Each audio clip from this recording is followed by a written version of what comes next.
It's time for Grab Lives. Is finding the correlations between things. So I'm trying to seek the lowest common denominator in jujitsu, let's say, and I've come up with this theory that there's really only about 6 moves in jujitsu, and you just figure out how to do them from different angles, and from like if I'm on top or you're on top versus if we're both sideways versus now I'm fighting this way versus fighting that way. And so you're looking at it from a just 360-degree angle, but it's still the same moves. A shrimp is a shrimp, whether you're on top or down below. You're just accessing it in a different direction, really. And especially with religions or with philosophies or ideas within life, what are the common denominators? What is everybody saying? Don't be a dickhead. Okay, cool. 100%. And as long as I try to live my life so that I can impress the 6-7-year-old version of myself, I'm pretty happy. Pretty happy. I look back now, and the 6-year-old in me would kill to have the stuff that I have right now. So that's my gratitude process in it. It's just like I have a $5,000 computer set up. Like I would have killed for that as a 6-7-year-old, right? Like to be able to play some of the games or do some of the things, the editing and the all the creative works that I do on the machine. I would have killed for it when I was a kid. Of course, back in those days, I'm trying to think of the late 80s, early 90s. You got like the 626, the early computers, the Apple IIe's and things like that, where you wouldn't have been able to do this kind of stuff on it. Oh, no way, man. But so everyone, this is Chance. Okay. I had the opportunity to be on the Collective podcast, and it was a great conversation. Awesome the way you handled the hosting. Thank you. And it seems like you're doing all the tech work, all the legwork, and you do a really good job at it, brother. It is for anyone who doesn't understand podcasting, like that is such a challenging road. Is all the tech work behind the scenes. There's so much to be done, and it really is one of the most challenging things, especially if you're handling the social media part too. Like I was just talking to my tech guy about it. George, holler at you, brother. Him and I have just been like not trying to do too much, just doing the bare minimum. Like, hey, you got to do some reels, got to do this. And we just realized like the algorithm for Instagram and like other social media platforms has changed recently because of AI. And it's insane, dude, to try to get your stuff out there, because I've noticed the GrabLives Instagram there was a different algorithm that had switched where all of my shit has gone on the back burner. And it's depending on like your interaction, whatever this, but there's also some of these topics that have been discussed that are, number one, they're not getting like the shock factor. You know what I mean? Like that's all it's based on is that shock factor bullshit. And then also Instagram models. And so if you're not in that realm, like you're going to get a hard feedback from, that being like a number one feed that's going to come up. Right. Mm-hmm. But one thing, if I mention suicide for first responders, for some reason, a reel starts popping up.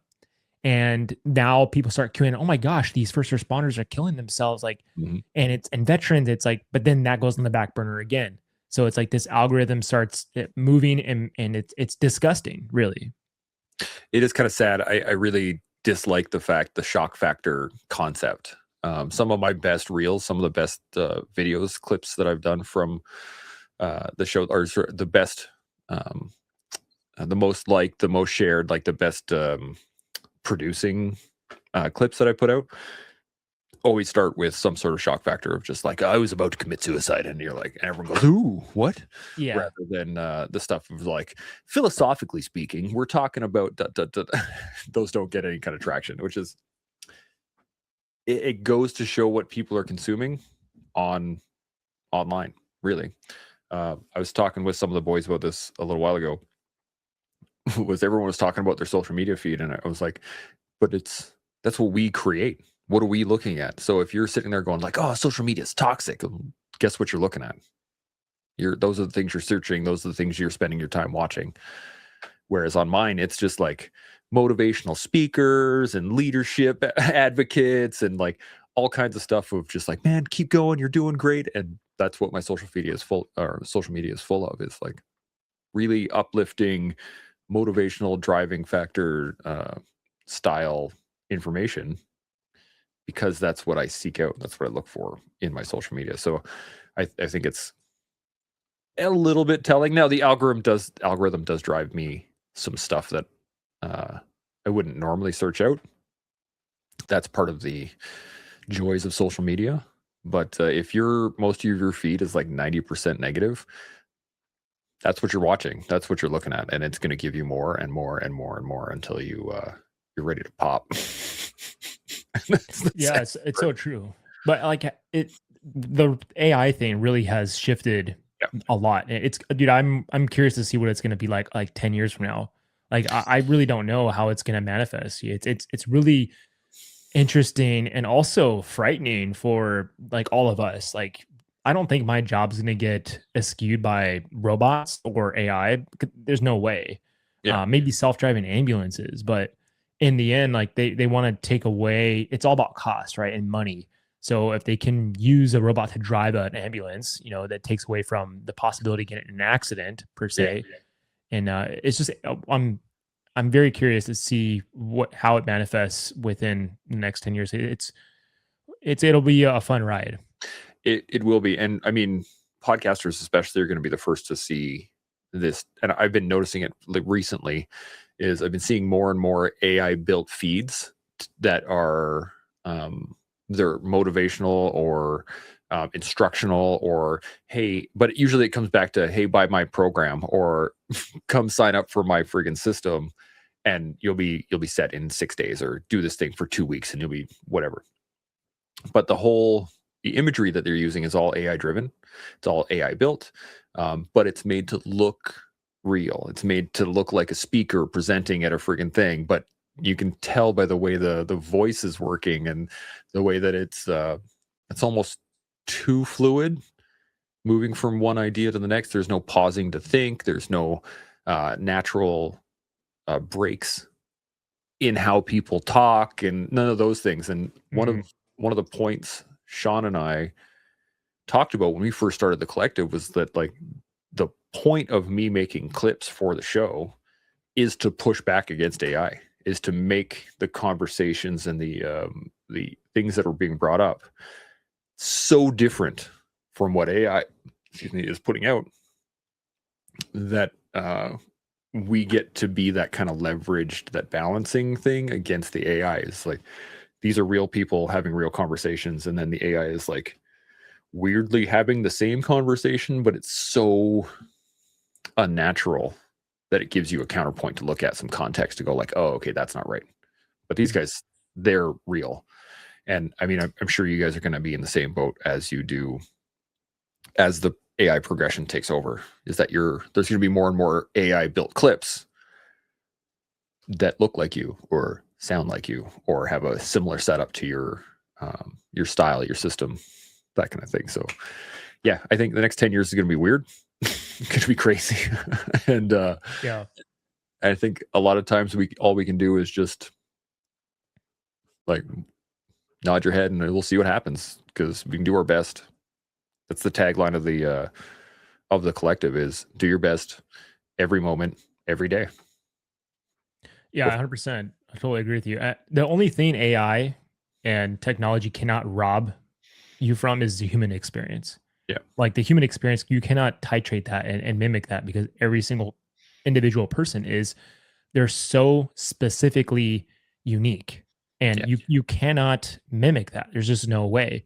And going through human emotion and these experiences, each of us individually can perceive, that you just cannot copy and paste that. So like I've built the internal access of GrabLives for, number one, empowering each human being to be the best person they can be, and the skill sets and the organization of how you can find that within your internal structure it's what it's designed around. So, and on top of that comes each person's individual perspective from myself, from the person like yourself talking. There's no way that can be distributed artificially. So my goal is to bring that to the forefront, to realize our internal makeup is way more intelligent than we had perceived. And it has to evolve with AI. And like my personal perspective with AI is that this is an already existing technology that was in the quantum field that we had retrieved. Yep. And it's like, and it was dormant for some reason. And now we're able to grab it, like just like Wi-Fi and Bluetooth. Like, can you see it? No, but it's there. And it was, obtained from this ever existing tapestry of life. And so we, for some reason, can now figure it out. Like good examples, like Nikolai Tesla, like he was able to find free energy, and technically energy is free, except we pay for it now. Well, this is the thing: is it's not that we pay for the energy; we pay for the the work it takes to get the energy to you. Yeah, that's the key, 100%. Right? If I had a friggin' a Tesla coil in my backyard, well, I don't really need energy, right? But I don't have a Tesla coil, or I don't have a coal burning power plant that I can put in my backyard, or a nuclear power plant. So we're paying for the transmission of that power, which is interesting enough. That's kind of what politics is too, right? You're talking about the transition of power. You brought up something, and it really clicked in my brain here, is that these powers, these abilities, these things that we can tap into in life that are unseen, unknown until they are known. I look at it in a natural perspective. And again, I grew up around horses, and I'm a little bit of a cowboy, but the key with, when you look at horses, you look at them in the wild, they just look like wild animals. But there was somebody who was like, I could get on the back of that thing. This thing's way faster than me, but I could probably get on the back. How do I do that? And then you start accessing a different realm, and you start to realize that horses live in a certain way. And then you start to study the rest of how they integrate into the rest of the flora and fauna of the area. And you start to realize that they have access to a world that we don't. They have an access to a world of feeling. They have an access to a world of energy. They have an access to a power that most don't have until you learn how to use it, until you learn how to regulate your own emotions, until you learn how to project your feelings towards an animal and have them react to it. Which is why horses are so great for therapy and for equine assisted learning, things like that, which is another thing that I'm into. But that transmission of power comes at a cost. So whether we're talking about electricity and we got to pay for it, or we're talking about the ability to work with an animal, I have to give something of myself in order for that to work. And a lot of that is giving trust, giving, I have to give something of my emotional self. I have to give up a portion of my ego. I have to give up a portion of my id as well when I'm engaging with an animal, because they are so in the present that if you bring in your ego, then they don't want to have anything to do with you. They're going to make it really hard for you to do any sort of work. Simple stuff like, I'm going to walk down the barn, or I'm going to walk down the arena. If you are not actively in the moment with them, and you are truly grounded, centered, that kind of stuff, they're not going to walk with you. And then what's that usually do? Makes people frustrated. And so that's where the learning comes in, is like, okay, now you're frustrated. Let's regulate. Take some deep breaths, figure out what you're going to do, come back, pet the horse, let yourself come down, try again. And then you build resiliency through that over time, right? As you start to do more and more complex things, you get frustrated because the horse isn't doing it. Well, that means you're not communicating properly what you want the horse to do from there. And so that transmission of power always requires cost. It's just whether or not we're willing to pay for it or not. You're willing to put the time in, kind of deal. So that's what I always seek for. What is the cost of the transmission? Same thing in jiu-jitsu. Cost of the transmission is energy. I have to do something on the mat. If I just lay there flat and I don't give anything to the game, they crush the life out of me and then choke me out or rip my arm off or whatever, right? But if I engage in the game, if I start adding energy to the game, then I get feedback, which means that power exchange is starting to happen. I do everything in my life with that mentality in mind nowadays. And I like to keep this mentality of which I've just taken on board probably heavily in the last 3 or 4 months, which is to always be attacking. And whether that is it doesn't need to be big, it doesn't need to be violent, it doesn't need to be super aggressive. But if I'm always attacking something, then that means I'm advancing in some regard. And I could be attacking my ego and be like, I'm going to attack my ego today and really work to bring a level of humility to my day and how I engage with people. That could be the attacking factor. Or it could be on the mats where I'm actually attacking someone, trying to choke the life out of them, that kind of stuff. Yeah, I really am enjoying that as a philosophy in life. It seems to be working pretty well for me so far. Well, I love how you're using an example of like equestrian mastery, because like you're exactly right. It's an exchange, and one of the fundamental ways we operate is just cause and effect. Like that law is like a corner point for, or a foundational set point for everyone. And if you don't understand that law, it will just bury you. But once you start to become an alchemizer of this, ever changing experience that is always in flux, like you start to become a great masterful person in all this. And using animals is such a great example, because I have cats in my house. Like, dude, Yep. cats are not easy you have to understand their temperament. Yep. And usually they believe that you are their child in a way. So learning each cat's temperament and also establishing a sense of trust with them is the key. Like trust is the key.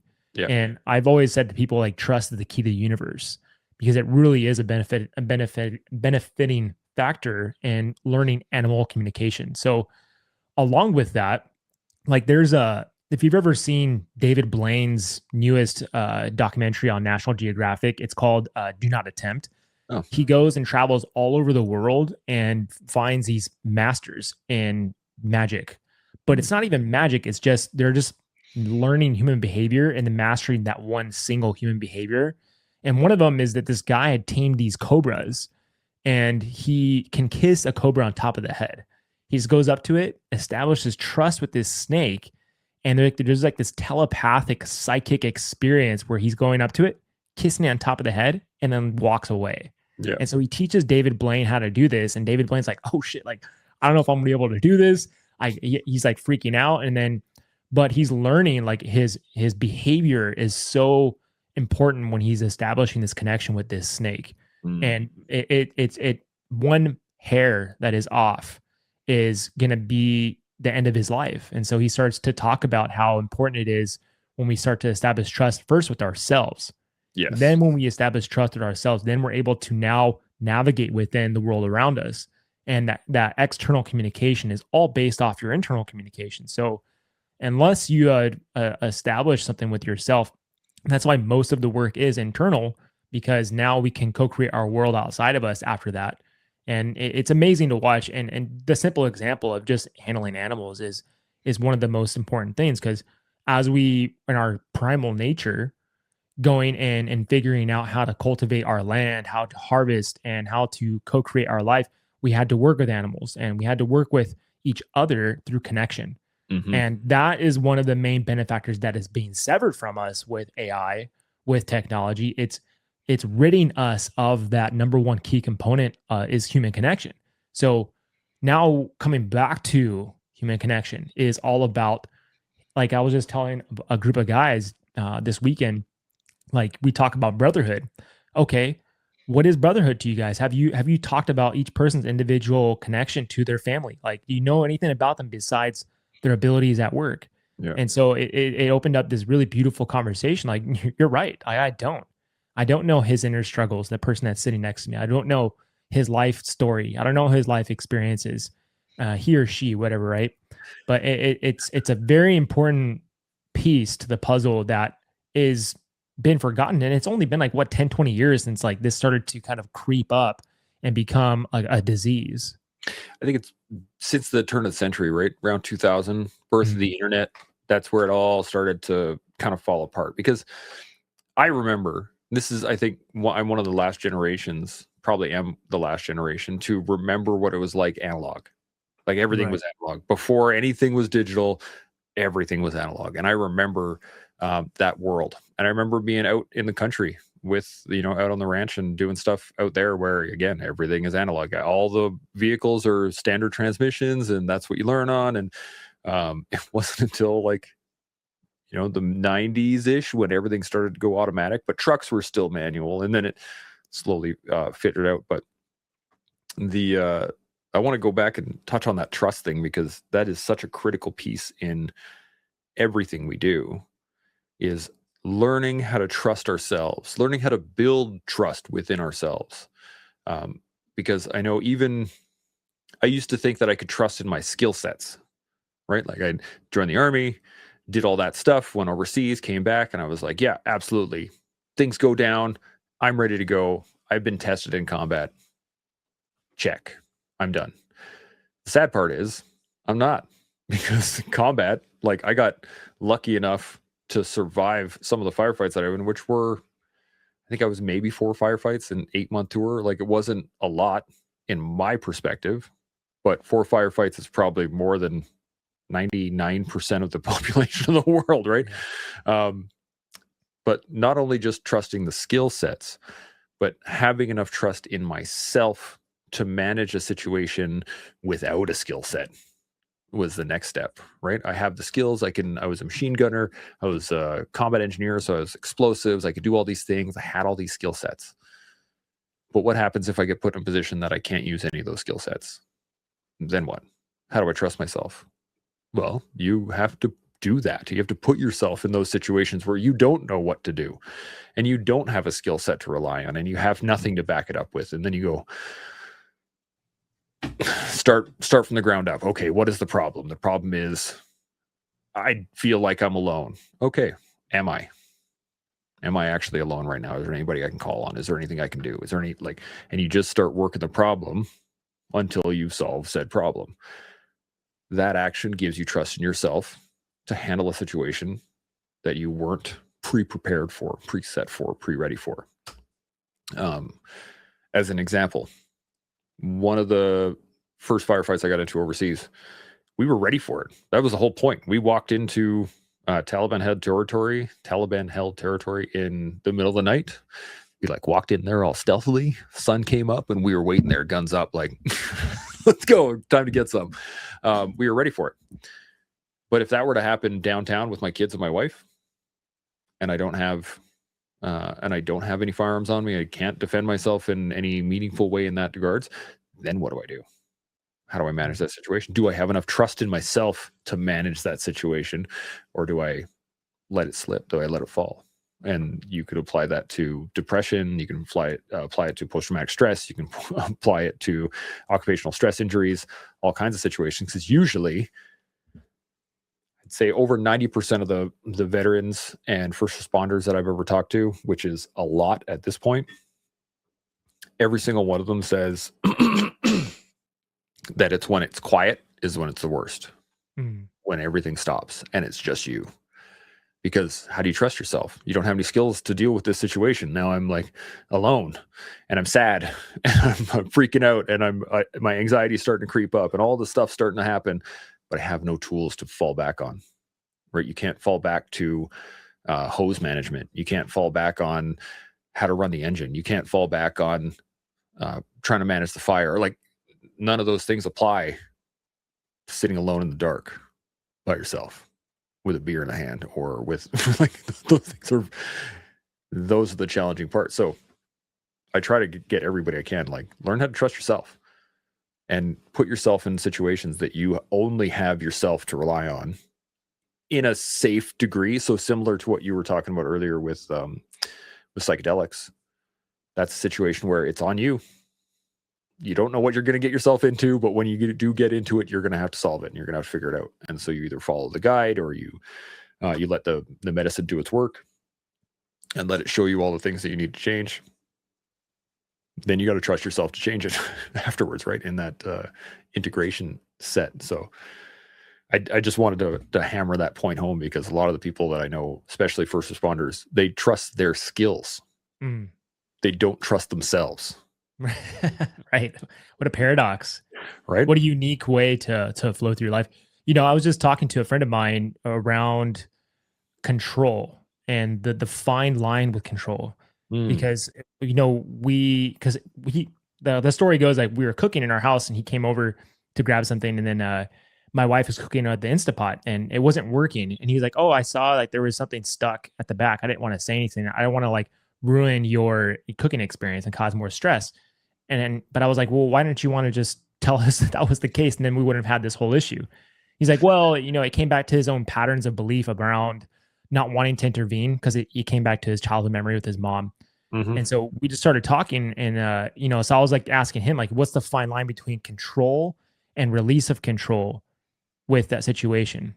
Because the result was spontaneity.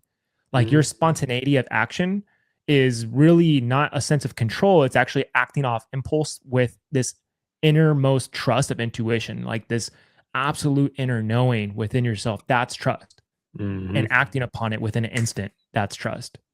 And so this went back to another conversation I had with a guy at work around adaptation. Like everything we do, every single call is unique. And we base most of our unique adaptation to every single incident based off similarities in calls that you can Yep. put on a Jeopardy board and be like, oh, this is a cardiac arrest. This is a fire. This is a specific type of fire. This is a specific type of vehicle fire. So all of these things rely on training, but there's still a sense of adaptability to every unique incident. Yep. And so our adaptation with spontaneity and an imposed sense of trust within this inner knowing is the work. And Yep. so if I can walk into a room and talk to someone and believe in myself and believe in my heart of who I am, like the warrior's heart, like this space within me that says, I am not afraid of any of the good and bad of my life. And because I can walk life with nothing to hide, nothing to fear, like that warrior heart, that's something within us that supersedes technology, supersedes AI, it supersedes everything because it is the spirit within us. Yeah. So how do I apply that in my life? It's like deep work. Yeah. Like the deep work you do on yourself starts to just peel away at the false layers and the false slivers of reality you've imposed on others that are completely false and completely untrue. And so I've marketed my ability to know like trust is the key to the universe and openness is the key to evolution. Yep. So like we hopefully that stimulated some of the conversation. This is the interesting thing about what I love specifically about these styles of conversation. Just open-ended, no real questions, no interviews. Like I love the fact that it stimulates creative, nuanced thought patterns. And creativity is such a human thing. Like when you really break it down, being able to creatively come up with a solution to a problem or put a beautiful piece of artwork onto a canvas or write poetry or cook in the kitchen, or like to be creative is to think outside of the normal pattern of behavior. And so one of the things that I've found in the last little while, I've been doing the clips for the collective since we started. And if you look at some of my original clips that I put out, they were very linear. This is the thing we're talking about. Duh, duh, duh, duh. Everyone gets a say on it. There you go. Everybody enjoy. Whereas now I allow my creative mind to play within the clip itself. So I look at, this person is talking. I'll use one of the last clips I put out with Rudy Reyes, who's great dude, really deep thinker. He struggled a lot too, being in the dark of like being alone, those time periods where he wasn't surrounded by the team and doing the work. He had about a 6-minute spot where he was talking and he was telling stories and adding context, and he was trying to get a point across, which was that, out of all of the work that we need to do as leaders, we still need to take that work and then show people what to do with it. Mm. But I had 6 minutes of that. And so I had to allow my creative mind to flow within all those words. What is he actually trying to say? What is necessary in this moment? Does this little side story of context really apply right now? No, get rid of it. That's 45 seconds, right? I can trim that thing down to a minute and a half where I get across the story. I get across the point. There's still a story involved in how it ebbs and flows to the point. And then I get to play with the B-roll and adding the different images and the different videos that kind of go with it. And the whole time I'm just kind of playing in there. I'm letting my brain go, well, what about that? Or when he says this, what is the image that comes into my head? Oh, okay, let's see if I can find that. And then I'll put it as a B-roll clip on top of him talking and that kind of stuff. And so that creative mindset where you can let go of control and just like, where does my brain go? What am I actually thinking about right now? It goes back to being present in the moment and just letting your mind and your body connect. And then once they're connected, you can really create some cool stuff. And I'm sure you find it's almost like a flow state where you just drop into it and you're like feeling groovy. I usually have music in the background, and my wife and my kids have both told me on a number of occasions that they're pretty sure I have ADD or ADHD that I always had. And like, that's just because when I do work, I'm usually running the computer. I got music running at the same time.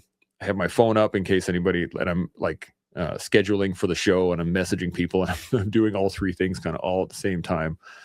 And my brain never really stops unless I let it. And that's usually at the end of the clip. That's usually at the end of, I'll get through the whole thing. I'll pick my music and I'll get it all done up. And then I'll be like, okay, I'm ready to release it. And I can let my brain turn off. And then I get a, kind of the same kind of sigh when you've done a good day's work, right? You're physically exhausted, but you're mentally clear. You have no extra stuff banging around, and you just kind of like sit on the couch at home. You're like, oh, okay, good. And you can kind of like check the day off, if that makes sense, or check that moment off rather than the whole day. And I find that creative process to be critical in building that trust within yourself, in being able to evolve, and being able to be open to the next thing, right? Because if I'm not in a creative mindset and somebody comes up with a new answer to an old problem, that's an old problem. I already have an answer. I don't need a new one. But if I'm creative in the moment and or allowing creativity to flow, then I'm much more open to somebody says, hey, why don't you try it this way? And I'm like, why don't I try it that way? Let's do it. Let's give it a shot. And as I was saying earlier, before we started recording, was that I have this mentality now of just send it. Mm. I have enough trust in my capability to handle most situations now. Send it. whatever you got, I'm happy. Yeah, I'm determined to believe like ADHD is a superhuman quality. Yeah. It's not, and like we love to overdiagnose things. For sure. But the thing with diagnosing is it plays with belief systems. Like a lot of times people will mention, oh, I have ADHD. And now they've succumbed to believe that there's something wrong with them because of a diagnosis. Yeah. And the thing about diagnosis versus gnosis, like gnosis is a meditative state where you've hit the center point. Mm-hmm. And when you dissect that and place a label on it, now you've rid yourself of gnosis. And so going into like playing off the idea that this behavior that's many people carry, like I'll just accept the fact that I just have ADHD qualities. Mm-hmm. And I was diagnosed with ADHD, but I never fully believed that was a diagnosis that I carried. It was just something that like I had to go through. And then even going through my psychiatric exam through LA City's process, like you have to go through that exam. Like I went through the psychiatrist, and I confused her because she said that I did things that were strange, the way I had maneuvered my way around word problems, maneuvered my way around all her testing. She's like, you have a severe learning disability and also ADHD, but you did every single test that I gave you correctly. And I don't know how you did it. And what I told her was like, well, I'm very creative, and I'm an artist, and I've also had, really good grades growing up. And so every time a teacher would teach me something, I wouldn't be able to listen because I didn't learn that way. I had to teach myself the way I learned how to do it. And we had this long conversation for about an hour about how I learned things. And it was confusing to her because she didn't understand how I could get it done. And so she at every test was like, oh, I'm going to give you this next test and this next test and this next test.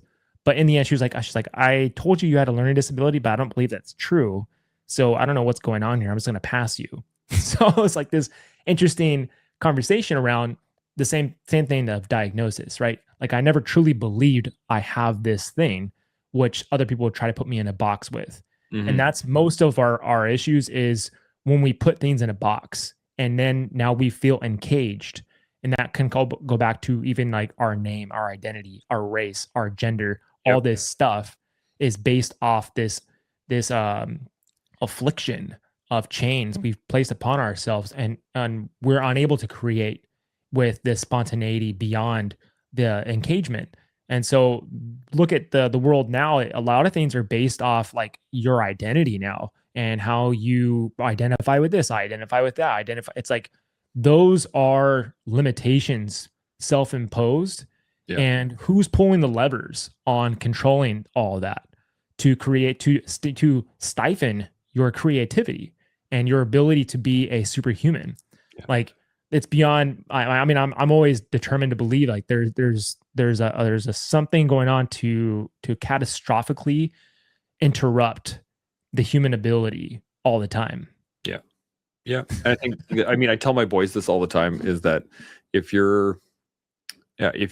I am unable to control my own emotions, that means everyone else can control them for me, because that's what's going to happen, right? If somebody knows they can piss you off by calling you a particular title, whatever that title is, whether it is a racial slur or it's a diagnosis or it's a whatever, if they can control your emotional state by a word, guess what they're going to do? They're going to control your emotional state. They're going to piss you off whenever they want to, and you're going to allow it because that thing bothers you. But if you can, again, trust yourself to know that that person is just struggling with their own issues in those moments. When this is the hardest thing. I mean, I got told this as a kid. My wife got told this as a kid, was like, oh, bullies are just acting out their own issues, right? They're not actively mean. They're not trying to hurt people, but they have their own issues that they're just trying to deal with in those moments. And as a kid, you're like, that doesn't help me from getting beat up in the friggin' parking lot, right? But as an adult, you can look back on that and go, oh, okay, yeah, that guy was damaged and he didn't know how to deal with it. And the only thing he knew was violence. And so he would just try to make him feel better by using violence. Well, that's what he's doing. He's self-soothing. That's what bullies usually do, is they self-soothe through pain, through somebody else's pain, because they don't know how to deal with their own pain. So there's this understanding that you get with age and through experience that everybody's just fighting their own battles. And I use this terminology pretty often, is we're all just swinging in the dark. Like at the end of the day, we're all swinging in the dark. Sometimes you get friggin' cracked by somebody else. Sometimes it's a gentle touch. Sometimes somebody reaches out and you can grab hands. Sometimes you can, like my wife and I, it's very similar. We, swing in the dark, and then we started hitting each other. Not physically, but like you run into each other, you start having fights, you start arguing about certain things. You brought up something a second ago that made me think of growing up. I was never allowed to finish anything. So because we needed to make sure that my stepdad had access to whatever the last little bit of stuff was, so he could make dinner or he could have his lunch, because he was always working. So if we were to use the milk for cereal, something like that, you can never finish the milk because it needed to be saved for my stepdad. Now, I'm an adult. I have my own house. I have my own kids. And I take the milk and I pour some out, and then I leave just a little bit in the bottom, right? And my wife just like, why do you do that? It drives me absolutely insane. It's not enough to do anything with. And I always go like, and it took me a while to really sit and think about it and be like, why do I actually, this is my house. This is my milk. Like, what am I doing? And so from there, I was like, oh, okay. Like I can finish my own stuff. And like little bits of cereal, little bits of leftovers, little bits of everything. I couldn't get over the fact that I was allowed to have my own stuff. I always thought I needed to save some, but it wasn't until I actually engaged that moment where I go, oh, that's dumb. Like, that's just, I don't need to do that anymore. And then you can backtrack and try to relearn that new situation. But that, her and I were just swinging. She has similar things that I go, what the hell? Like, what are you even doing? And she's like, well, for me growing up, it was this way. And I go, but this is your house. Do you want to do it this way? And she has to take a second and go like, no, actually, I don't want to do it. I prefer it this way. Okay, we'll do it that way then. And it's that learning, building process where you can finally, like, when you find someone right and you can lock hands and start working as a team, and you can both start swinging in the dark in, you know, a certain direction. It makes life a lot easier. But man, Well, that's a clear example, dude, is when you pull the thread on something and you start just pulling more and more and more, there's so much revealed in that moment. It's like the study of self is so important when you pull that thread, because it's the revelation at the very end of that piece, and you realize how much more is connected to that one isolated significant behavior or skill or, you know, thought or pattern. It's all etched into this system, but you can shake that etch a sketch anytime you like. It's up to you to decide, do I want to create real growth and change based off this thread I pulled? That's right. And the study of self really creates this growth and creates this ability to adapt and creates this ability to learn the fundamental truth of trust, fundamental truth of openness. And so I always tell people, like, hey, study yourself, like, continue to study yourself, because you have all the answers. You have all the methods of healing. And really, healing is just, it's gonna kind of trail based off your growth and based off your maturity and how you see and perceive this world. So it's really fascinating the way you brought that up, because I use that ability to study the threads all the time. And it's amazing to watch, like, why did I just do that? Why did I, and it goes back to a memory when I was a kid, and it's just completely like just carved into my internal makeup. And I'm like, I don't need this anymore. So it's like kind of about this inventory, going into your closet, kind of pulling it open, and be like, hey, I don't need this. Whap. I don't need that. Whap, and throw it out. But through that process, there can be a lot of grief involved. There can be a lot of anger involved. So the goal is to see what emotions are attached to that stuff, and what other things are attached to that. So because it's this giant web and an entanglement that has, you know, we didn't know how to start this. We didn't know how to get the map of how to discover our true nature. So it's up to you to do that yourself. And if you have like really good friends and really good teachers in your life, that's when things get a lot easier. I was just talking to Chris about this, because he teaches a lot of people about different stuff, and it's amazing when we have our own teachers as well. Like, my teacher has a teacher who has a teacher, and only because I can teach someone, because I'm just a hair away, and I can teach them some of the roadmap. I don't know all of it, and I don't also come into a room and like think I know everything. I actually do the opposite, but we can work with it together. And that's kind of like one of the things too, as that connection piece is like, we do it together. It's not, you don't do it alone. Yeah. And you're, I like to, I tell my boys this, and they think it's kind of a joke. And I mean, I've told my wife, but I heard it initially as it was a comedian on, I think it was an Instagram reel. This was a number of years ago, but they were like, you know what the biggest, one of the best things about being an adult is? You can do anything you want. You know what the worst thing about being an adult is? You can do anything you want. Like, if you want to sit around eating friggin' ding dongs and friggin' Twinkies and never go out of your house, you can do that. That's up to you. As an adult, you have that choice.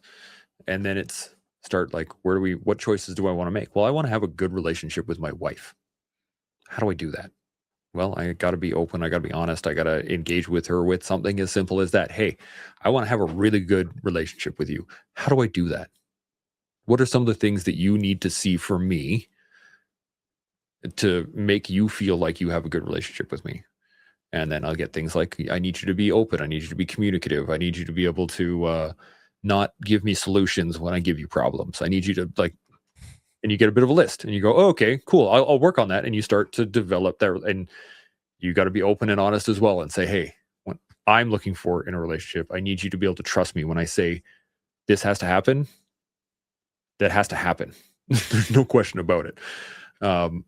Those types of things. If I get what I want out of a relationship and she gets what she wants out of a relationship, then we can build that relationship together to a point that we can then pass that relationship on to our kids. So now our boys, my wife and I might have an argument and they're going to hear it. But at the end of it, we can usually, nowadays, we can get to a point where we can sit down, hash out what the actual issue is. Where does it stem from? What is it you'd like to see from me? This is what I would like to see from you. Okay. Do we feel regulated now? Or is there more to this? Do we need to dig into it a little bit further? And my boys have now seen that. They've seen the progression over the years too, because we used to just scream at each other and then we'd walk away like most people do, right? And then we'd try to calm down and come back and then try to engage later. Whereas now we can get upset, we can feel the voices and the energy start to rise, and then either her or I will go, okay, wait a second. What is the actual problem? What do you feel is happening right now? I don't feel like I'm being heard. Okay. Tell me what the issue is. I will wait. And then you just do. You just sit there and wait. They will give you the information, and eventually all that energy, all that pent up stuff that gets released will allow someone to think rationally, think calmly, and go, okay, well, it was the fact that you never do the dishes. Is that actually true? Okay, sometimes you do the dishes, but I do the dishes most of the time, and I don't like the expectation of the dishes. Okay, so it's an expectation. But again, I'm not interrupting. I'm just tracking in my mind, letting her go, letting her get out what she needs to get out. And then I ask questions. I'm curious. What is it about this particular situation? What is it about me not doing the dishes enough? Or what is it about me not engaging with you while you're in the kitchen? Right? You start to ask questions. You start to dive into, you get to be creative in the moment, right? That curiosity, that creative mindset of openness and trust allow for communication. And when you can build that out between two partners, man, so much easier. But on top of that, my boys get to see that. They get to grow up with two people who are able to regulate through an issue, get to a communicative state, tell people how they feel, come to a resolution, and move forward with love rather than animosity, rather than resentment, rather than anger. Whereas what I grew up with was what my wife grew up with, and with her parents and my parents, was you get angry, you yell at each other for a while, you distance yourself, you don't talk to each other for 4 or 5 days, and then you come back and everything's fine. But that didn't solve the problem. The resentment's still there. You've just shoved it down farther. That's what I was taught growing up. So it took me a while. I did a lot of equine therapy. I've seen my therapist now for 9 years. I've been working with her. And I've gotten to a point from being actively in post-traumatic stress and like thinking the world was out to get me and wanting to kill myself and attempting to a couple of times and doing all the stuff, to a point now where I got my podcast I do twice a week. I get to take my kids to school every day. I have a wonderful wife and a great relationship with her. We got this awesome house that we live in. I train horses. I teach jujitsu. I engage with the veteran community in a really positive way. Like, all that stuff came from a decade plus worth of work. But I got to here now. It just took me 10 years. So I had to trust myself that I would get there. Trust myself that the work is worth it. Trust myself to just keep putting one foot in front of the other. What is the next step I can take? What is the next step I can take? Just how do we do it better? How do I do it better? And you just keep going from there, man. It's hard, but worth it. Like, yeah, even getting to where you're at today, like that does not just happen overnight. No. And it's like, it's been years of pulling small threads here and there, and to hit rock bottom. Like, I know what rock bottom feels like. And for some reason, it's every human being's just innate desire to not want to change until they hit rock bottom. So why do we wait so long to get there? You know what I mean? Like, I don't know why we do that. And it's just like our built-in stubborn nature to not want to change these small uh dopamine responses we get with old behaviors, old ways of wanting substances or this and that. And we're just derived by not wanting to change until something really terrible happens: illness, disease, loss, injury. Like, those are the main things we only change until that happens. And like, that's why I always love making fun of foxhole Christians. Like, when they're gonna die, they're like, "Oh, Jesus, Lord, please save Yeah. me." It's like, okay, dude, like, what happened before that? You know, it's like, pay attention to the small incidences that have carried you all this way. And because I guarantee that that isolated incident that had destructed you, it was not based off that one moment. It was based off all the events that had been feeding this beast that you had created within. Yeah. And that beast is not going to go without a fight unless you take that time. And once you become friends with that beast, then you start to dismantle its place off the throne. Yeah. And there's a weird liminal space when you just dethrone the beast, because it takes like this courage within yourself to say no. And you have to take this courage within yourself to not respond, react in a negative way, because that then feeds that beast. And I'm on this path of understanding awareness as a currency. Like, anything you feed as an awareness is a currency for something else to feed off of, unless you focus and titrate it the way you want it to be. And this goes back to even like self alchemy, self alchemization of how you want to lead that currency in your life. Like, peace is currency. Why do you think everything in life is trying to harm you and rid you of your peace? So just pay attention to these small nuances that are going on to just rid you and rob you of that. Now, like, I am curious to hear, brother, off your rock bottom story, because I know every single person um, relates in a different way off people's individual experiences when they hit that space. Yeah. Because, like, I know for myself, I had to talk my way out of it. Like, there was this self-talk thing that I had to do, where I asked myself really important questions of is this true? Do you really want to kill yourself? And like, the way I was able to extract myself from darkness was like this innermost truth, and playing this game with myself of is this true or not, or playing the cold hard truth type questions. And then once I worked my way through truth, it was able to kind of walk away from the so-called darkness or whatever it is, right? Yeah. So before I get into that, and I will get into the second, there's a point I wanted to make, because I have a theory on the question you asked. Why do we wait until the very end before we change? Why do we wait until the pain comes in? I think it's Jelly Roll. He's got a song called "I Only Talk to God When I Need a Favor." It's a great song, but it's exactly the point. Most people will wait until the very end and then go, "Oh shit, I need help." But I think this is the theory that I have right now, is that our ability to accept and change, or accept our own issues and change, is based on our development, our evolution of mind. So at our core, when you go right into our amygdala and you start looking at what are we? We are predators. At the root of it, we are predators. And the difference is between somebody that can and can't get out of those situations is, are you a predator or are you a hunter? Because a hunter will take a shot or not take a shot. He will just make a decision like, no, not today. That one didn't feel right, or that particular target's not going to give us enough food, or I don't want to take that out of the breeding pool, or that, like, you can analyze the situation and then make a call.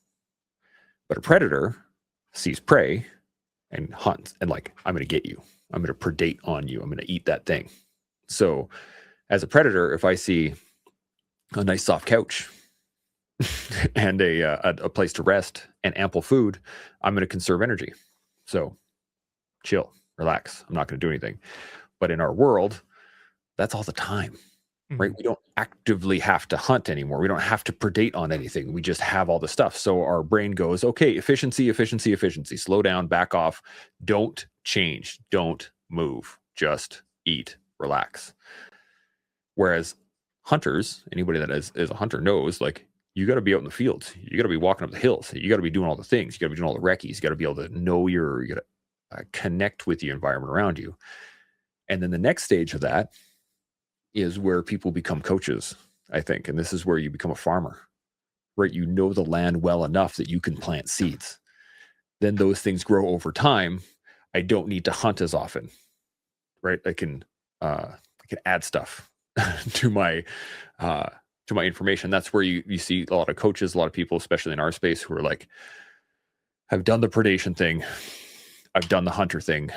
Now I want to grow things. I want to build something. I want to have a farm. I want to have animals. I want to have things around me.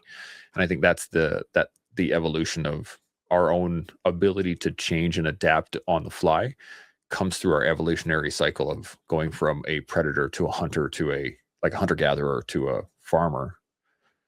And then, unfortunately, the next step is to become a city folk. And then the cycle goes all over again because it falls apart. But as to the dark moment, the points, the rock bottom, I thought I was a burden for a very long time. And the worst part of it is that once I got out of the military, all of my injuries started to apply because my knees were shot. I had torn ligaments in both my knees, ACL, MCL, LCL. I had a herniated disc in my back from getting blown up overseas. My shoulders were shot from lifting heavy bridging equipment, stuff like that. Like, I had injuries left, right, and center, post-traumatic stress, major stress disorder, all the things. And so there were periods of time where I could not do anything. I couldn't physically walk. I couldn't physically, I had to crawl my way to the bathroom, that kind of stuff. My wife had to take care of everything. So she was working full time. She was taking care of me. She was taking care of my new son. Our oldest had just been born when I got out. And it was excruciating because I came from a culture of pull your weight and then some. Like, you can't just pull your weight. You have to pull your weight and then some. And I couldn't even pull my weight. So it was soul crushing for me to just sit there. And then, of course, I'm also in depressive episodes, which changes your brain chemistry. So I'm not thinking rationally. I'm not thinking about the fact that I'm not thinking in future tense. I'm thinking in past. This is who I used to be. Now I'm a piece of shit. I'm all garbage. I can't even pull my weight. I can't hold my son. I can't go outside. I can't go to the park. Like, you start to believe all of these things start to be true because I was in a really bad spot. And I remember sitting with my pistol on my chest while I was laying in bed, and I had my pistol on my chest, and I was just reading the serial number over and over and over and over and over and over again. And I just sat there going, like, eventually the question I asked myself was, is this the last thing I want to do? Is this the legacy I want to leave? Is this it? Is that I'm going to leave a giant mess in our bedroom? My wife is going to be horribly traumatized. My son is never going to know me. Is this the life I want to live? And I got to a point where I was like, no. Like, I want to do so much more. I wanted to be a dad since I was a little kid. I wanted to teach my boys how to shoot. I want to teach them how to hunt. I want to teach them how to do all the things that I love doing. And so that was the the second attempt, but first one was very similar. It was the same basic setup. Was I didn't realize that fireworks were going to set me off quite so bad when I first got back. And the town had moved the firing position from where they originally were downtown to more out in the boonies. So the fireworks were going off like right over top of my house. And I just lost my shit. And I went downstairs and I geared up. And I don't remember doing any of this. I remember sitting on the couch. We were watching TV. And then the next thing I remember, I was downstairs fully geared up with all my weapons loaded, ready to go. And I was like, what in the fuck just happened? And so it was in that moment where I was like, do I want to keep doing this? Is this the life I want to leave? And yeah, my wife came downstairs. I didn't realize my wife was my wife. Apparently, I don't really remember a lot of this. It's all very hazy, but apparently I pulled my pistol out and pointed it at her, and I was like, it was bad. Eventually, I don't know if she's entirely over that right now, but she's put some trust in me again and allowed me to stay with her. But it was very dark. It was very bad, and there's huge portions of my memory that I have, like, I don't know what happened. I just did what my body started working, and it was going off of the old understanding of being in a conflict zone, being in Afghanistan, right? Like, if all of a sudden things start exploding, gear up, make sure you're ready to go because the fight's coming, and then you're ready for the fight. But I was in my basement. I wasn't in Afghanistan, so that was some of the struggles. Is initially when we get back, those things happen, and we don't know that they're happening. We just go from being totally normal to not. And so those coming out of those holes was, again, really long, hard, deep work. I had to really look at myself and say, is this what I want to leave? Is this the legacy that I want to leave behind? Because what else am I going to leave behind? What are my other choices right now? And this is where the ability to be creative comes in. Is that if all I can come up with is one answer, then I've already told myself I'm wrong. So if my answer is I can't do any of this, I'm wrong. Throw that out, come up with another answer. And that's the work that I've had to come up with, is that, okay, one of the things in the military we used to do was come up with 3 courses of action for any movement. If I'm going on patrol, 3 courses of action, which means, what direction are we going? Are we going to go straight into the objective, point A to point B? Or are we going to go to point A to point B to point C to point D? Or are we going to go from point A to point E and then come back to D? Like, but you have to come up with 3. So that's my my standard go-to now, is that if I start going to dark roads and my brain starts coming up with only one answer, I'm like, no, what are my other 2 COAs? Give me 3 COAs. So one of them can be suicide. Great. It's not the best answer, but if that's one, so be it. What are the other 2? Okay, well, I can wait this out. Okay, that's another option. What's another one? I could call a friend. We can talk about it. Okay, so out of those 3 options, what's my best situation right now? Well, I've been waiting it out for the last 3 hours and it's not working. It's getting worse. Suicide still doesn't feel great. So let's call a friend, and then start there. And then, if again, you can work your way back there. But the dark times are never easy. So Yeah, a lot of people don't like talking about suicide. You know, Yeah. it's like, and I've opened up that conversation so many times, and in sitting with it too, like I've respected and honored people for actually committing that gesture, that action. Because how brave would that have been, for that person to actually like do it, And yeah, and people disagree with what I have to say, especially if someone's lost someone through that manner. Yep. But man, I've sat with it for so many different times, and to extract the conversation around it has been like, even when you like are saying the word suicide or whatever, it's gonna pop up on the feed and then tag it because of how much people don't want to hear it. Yep. But you have to listen to these conversations because they open up based off what we were talking about in the beginning, like human experience. Like, there's nothing in this world that's going to change or deter human experience from you and myself. Each person's experience is different and their story is different. That's why Oprah got so popular. She like had people's experiences and like it built off that. Yep. And that's why talk shows in general were like so popular, like, you're not the father. Getting up, we got the DNA results, and you're just sitting there like eating popcorn and just laughing at people's like just expressions and the way we're just so unique. But going back to the end, like feeling that like no one else can be in that experience with you because it feels like the end, dude. It really does. Yeah. And then a lot of the common denominators in your story is the pain thing, like chronic pain. Like most of people just want to end it because they don't want to be in pain anymore. Yeah. So man, I've dealt with chronic injuries, chronic pain for a very long time. And that's what led me to my experience was the pain and the essential, like for me it was brain trauma. So I couldn't like think like myself. I was like, dude, I'm not myself already.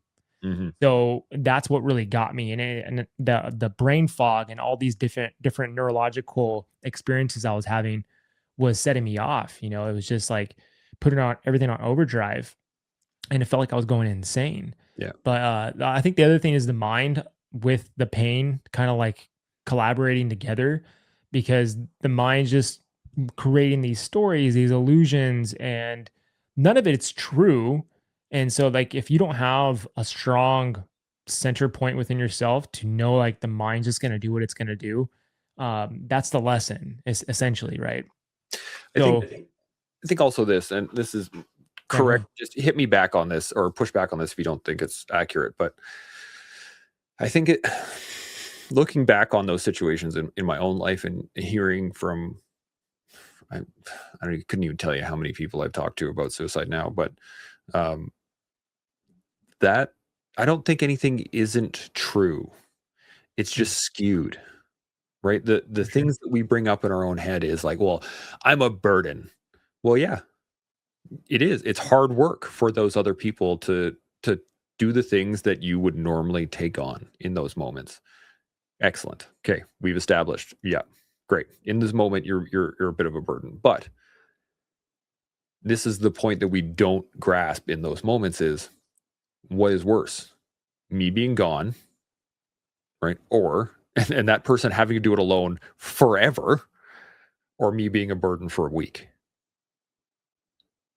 Where's the line on that one, right? Because it may, like, I just want the pain to end.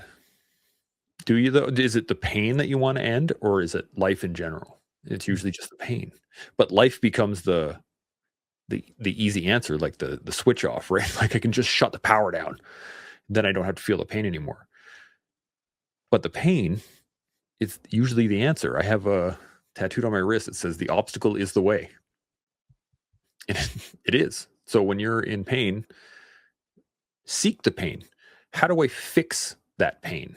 So I have a personal trainer. I got pain in my back, pain in my knees, pain in my shoulders. Okay, let's rebuild the muscle groups.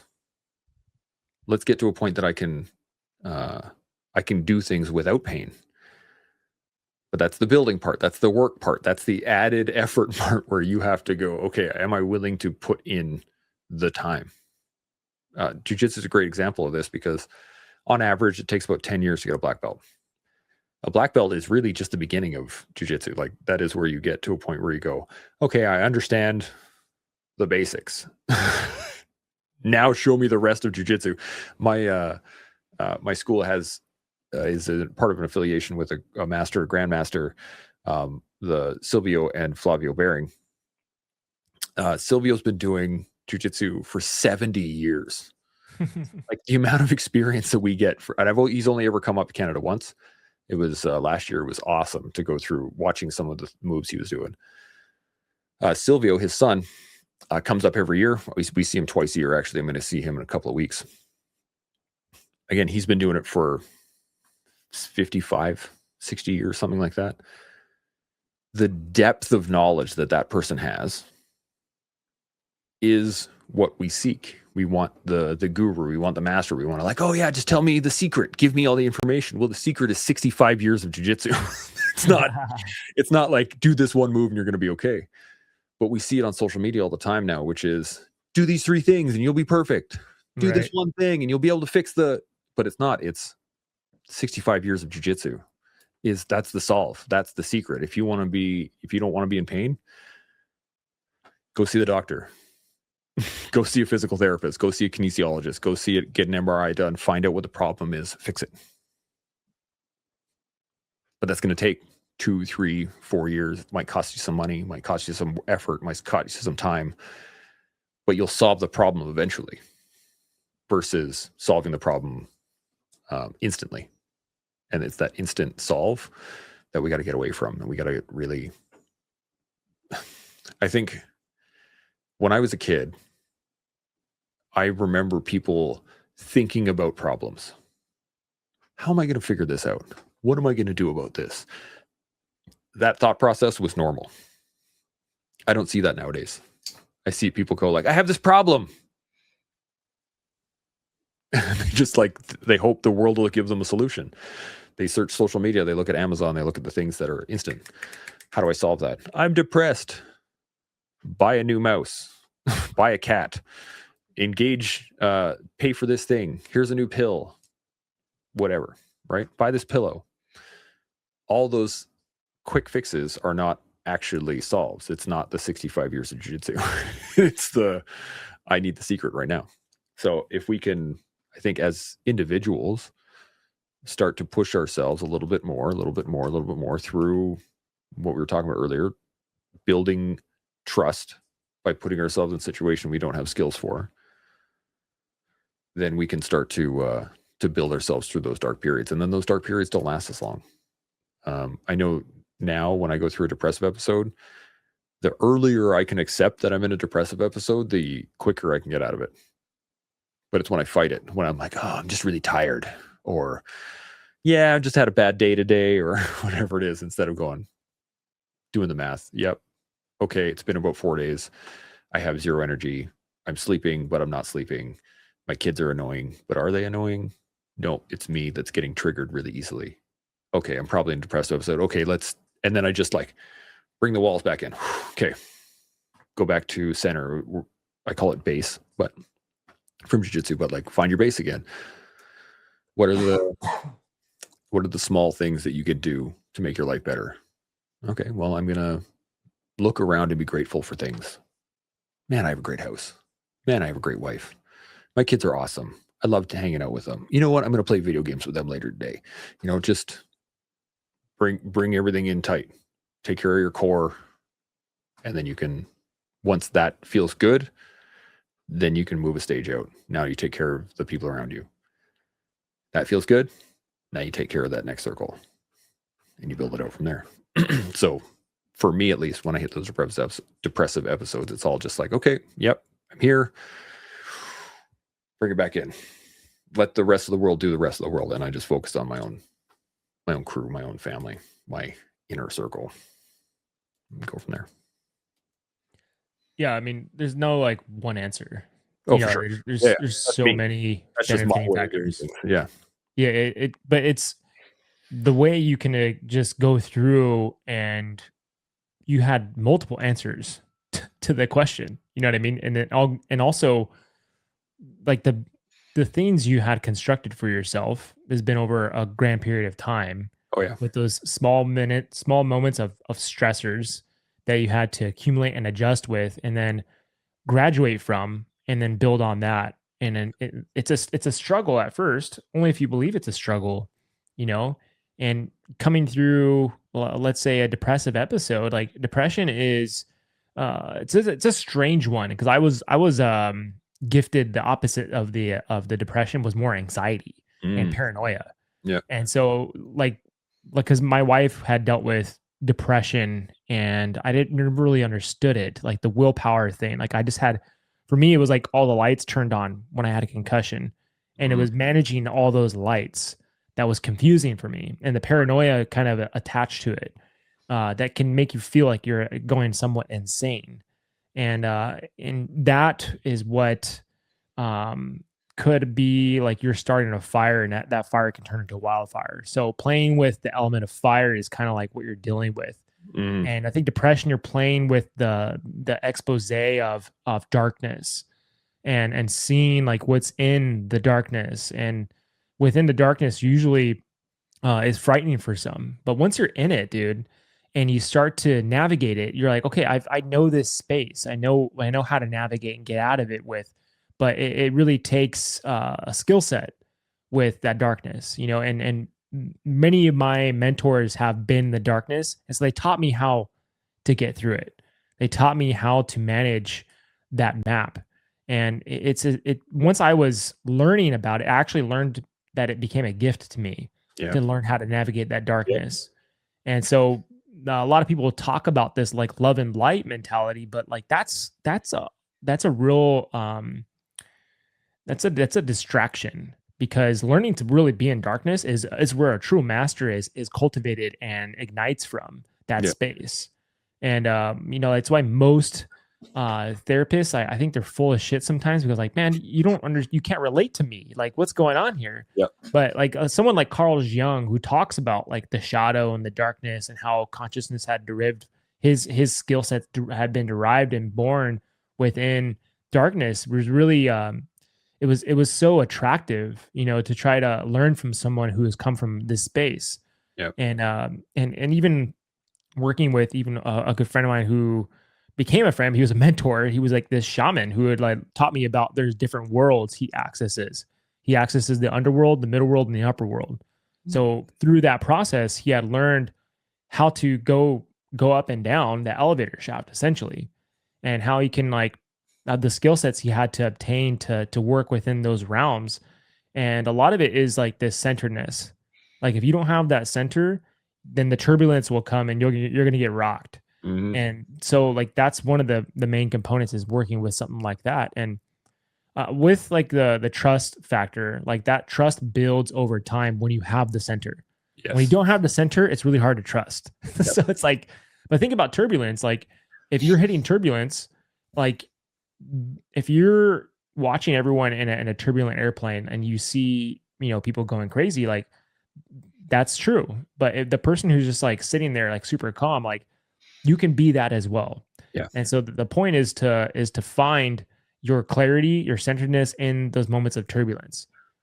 I could not agree more. I had this great image when you were talking about anxiety and depression, and I've always likened anxiety to like, when you're in a dark room or something like that, and you step out into the light, and it's just like it's overwhelming. It's just everywhere, and even though you close your eyes, the light's still getting through it, and there's just this constant like barrage. And that's very similar to anxiety in my mind. Is that it is this.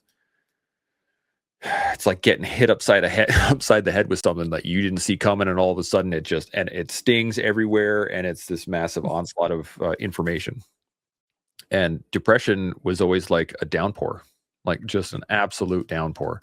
And if anybody's ever been in one, when I did my training out in Gagetown, New Brunswick, out on the east coast of Canada, it just dropped. Like all of a sudden the skies open up, and sky's black. All you can see is water, just friggin' torrential downpour. And there's nothing you can do to prep for that. You can, you might have a rain jacket on. Great. It's not going to help you. You're going to be soaked. But the sooner you accept, okay, yep, I'm going to be wet, and it's going to be dark. Well, good. I got my nods, right? And you put down your night vision, and you can start moving forward. Versus sitting there going like, oh God, I'm all wet and it sucks, and I don't want to be here. Like, you're not going anywhere. You're still sitting in the rain. But to your point, with anxiety and with depression, if you can manage through the situation, it'll teach you all kinds of things. Right? If you were walking through the rain, well, guess what? You know how to move through the rain. You know where the slippery points are. You know where the bodies of water start to collect. You can see where the pools start to happen. You can see where there are dry areas. I can get under this tree for a second, shake off for a second, then go back in. It's the same with anxiety. You step out into the light all of a sudden, and it's like it hits you like a bat, and you can just kind of take a second, let your body adjust, let everything regulate, and then all of a sudden, like, oh, the world is here. Like, oh, I didn't even recognize it. And you get to learn things through those situations. But it all comes back to being able to be centered, be balanced, be able to trust yourself. Like, we can call it a million things, but you bring everything back to yourself, not in a self-centered way, but like bring the walls in. There's an analogy I heard, like hypothermia, right? When your body needs warmth, it takes all the warmth from your extremities, right? It takes all the blood out of your extremities and brings it to your core to keep the core warm. And I do the same thing when it comes to the mental health issues, is that if it's anxiety or it's hypervigilance or it's depression or it's whatever,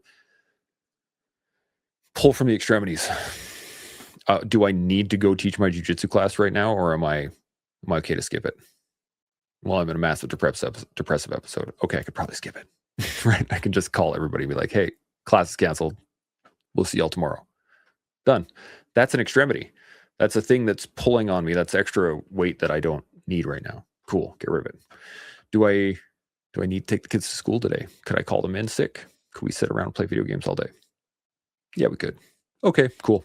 And not to make it a habit, not to make that the instant response, but you got to find your extremities and then go like, that's not necessary. And that's part of the process of dealing with depression or really any mental health issue is, what are your non-negotiables? What are the things that you cannot do without? One of the things I can't do without, my family. So when I'm really jacked up, one of the best things I can do is not go out. I stay in my house and I hang out with my boys. I hang out with my wife. And then I'm good. But again, like you said, that's me. And I had to figure all this stuff out through time and effort and failure and experimentation and creativity and listening to other people, getting information from people like you, and especially the collective that's been a massive resource for myself and my own ability, because I can use that sounding board as a way to test out theories, right? If we're talking about transition, or we're talking about coming out of uniform into the rest of the world, or we're talking about service or anything like that, I can throw it out to the group and be like, hey man, this is what I found. How do you feel about it? And then see where it goes. I mean, I did that with you when you were on the show a little, right? You just throw up concepts, throw up ideas. What do you think about it? And then let them hit me with ideas and go, yeah, that could work. I'm going to try that next time it happens. And then learn from it. Yeah. It's a long process, but again, no, it's a collaborative effort. Yeah, that's why I find it to be truly amazing. And I'm so happy to connect with you guys too, because it stimulated me in ways that I felt that there was just so much more that could have been said. And I was like just eager to just learn more from each other. And it was so I was just enamored by the experience. It also helps too when you work with other podcasters, because they kind of get it. You know what I mean? But at the same time, like it's just truly amazing. And I don't know if you've ever seen the documentary Choke. If you're into jiu-jitsu, you got to watch that documentary. It's based off Gracie, who created Gracie Jiu-Jitsu. It's one of the main brothers who is big into I guess like yoga and yoga breathing. And that created a world for him of mastery with jiu-jitsu. And you see him just like in these ice cold waterfalls, he's sitting there like meditating, and he's just like breathing, doing like breath of fire. It's really amazing, dude. I just wanted to mention that to you before. I didn't want to forget, but if anyone ever gets a chance to watch that documentary, truly amazing. Because Gracie just like, he went into finding mastery of jiu-jitsu, but he found yoga, which opened up his life on a totally different life standpoint, with the power of the breath, pranayama, and the power of movement, which helped him grow beyond his skill set as someone rolling on a mat. And with a lot of these things too, like there are groups of people in some of these mystic cultures who have already figured this out. They've gone through this elevator shaft, like I was mentioning before, and they've gone all the way to the top. And what they found is that it all comes down to you. Like there's this word called the Tatvamasi, which means you're it. You're the one. It comes down to you. And all the other excess bullshit is essentially just noise, because it comes down to you have the answers. It's up to your responsibilities, your application in life, and how you're going to show up and teach others. And that's where the real work starts to begin. I love how you mentioned this guy has been doing jiu-jitsu for 65 years, because it is so true. Like he doesn't believe that the journey has ended, that he's like this masterful teacher. He's becoming more a masterful student and teaching based off that skill set. Yeah. And most of the great teachers I have come across, they never call themselves masters. They just learned to kind of take what they have just eschewed from life and been able to deliver it with some language or a narrative that is ingestible. Yeah. And most of us that's what we're trying to do now, is just, we're trying to look at a crisis that's been going on worldwide, with mental health issues, and we're putting language to it, narrative based off our human experience. Yeah. And for the most part, like the fear around like trying to get out there and speak on this is a lot for people. To like, I've had a lot of people come here and like they were so apprehensive. I still had a lot of people who still don't come because they're afraid to talk about, and the shame Mhm. and the self-judgment they have around speaking about their rock bottom or speaking about their near death life experience. And from that, the people who did come and talk about it, they felt it was so healing Yep. when they could come here and just speak like from their heart and just like tell about like I don't want anyone else to go there, you know, that place that I've been. And it's really I mean, the podcast world has really opened up a lot for that, to really give people the opportunity to just speak their truth and know. When I had people telling me, "Hey man, like that was such a great episode that spoke to me." Mhm. Like I thought I was so alone in that world, and it made me feel like I didn't have to be alone anymore. Like I'm not going crazy, you know. Like we're all in this together in this weird, nuanced, diagnostic world when it doesn't have to be that way. So I want to push back on something, and I Sure, think, and I just I love pushbacks. I love what you're talking about, but and I agree with you. I think most people, one of the things I found podcasting as well is the fact that people, once they actually tell their story, it is sometimes it's the first time they've ever done it. Sometimes it's, you know, they've only ever really tight circled. They don't let it out into the world, and just by doing that, just the amount of weight that comes off their shoulders is insane. I got this whole forearm piece, which is quite large. My buddy Damien Robertson, another Canadian veteran, he did it for free because I had him on the episode. It's a Oh, six cool. hour piece, 6 hour full from elbow to wrist piece, and he did it gratis because he came on my podcast and told his story. And I didn't, like, just out of the blue, he was like, "Man, I've never told anybody that story. Thank you so much for allowing me to be there and holding space for me. And I want to give you any tattoo you want." And I was like, "Are you freaking serious?" He's like, "Yeah." That's cool. So it was awesome. But the thing that I want to push back on is when you said, I think a lot of people will say this, and I said this myself, I don't want anybody else to be there. I don't want anybody else to go through that. Mm, But I disagree. And I disagree because I do want people to go through it, because that's the only place you learn how to do this stuff. yeah. But I don't want anybody to go through it alone, Mm, or untooled or unskilled or without information, just swinging in the dark again. I'd much rather be able to give somebody a little piece of information or a little piece of a handhold, something that they can grab onto and go, okay, I can use this when I get there. Because getting there, I think, especially in the service realm, I think most of us get there. We really have to question at times of like, is this even yeah. friggin' worth it? What am I even doing here? But that's okay. Ask that question. And then ask that question again. Sean had me do this exercise very early on when we started the podcast. He's like, I want you to sit at the table with a single piece of paper and a pen and write why at the top. And don't get up from the table until you have an answer.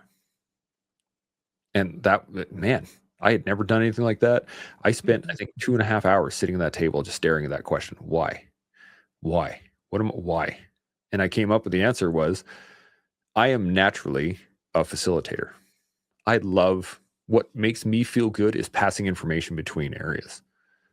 So I I feel like kind of a middleman in this, but it was one of the reasons why I was good at sales when I was young. I used to work in a video game store, and I sold a lot of video games because I was able to communicate with people on a level where, what do you like? Here's a bunch of options.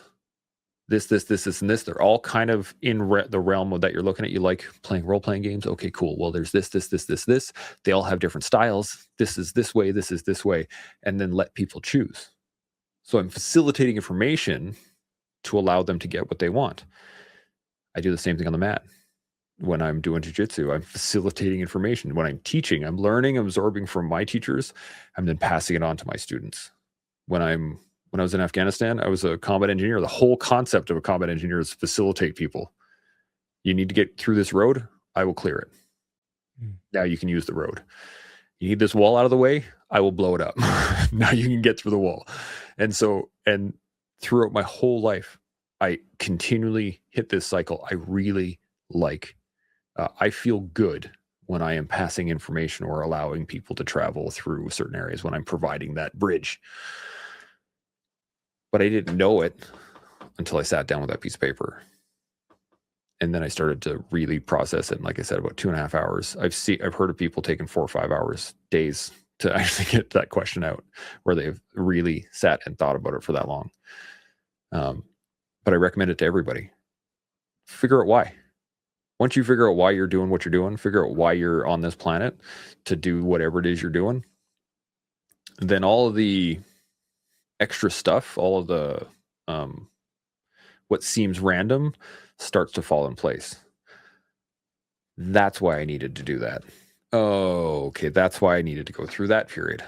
That's why I needed to learn that lesson.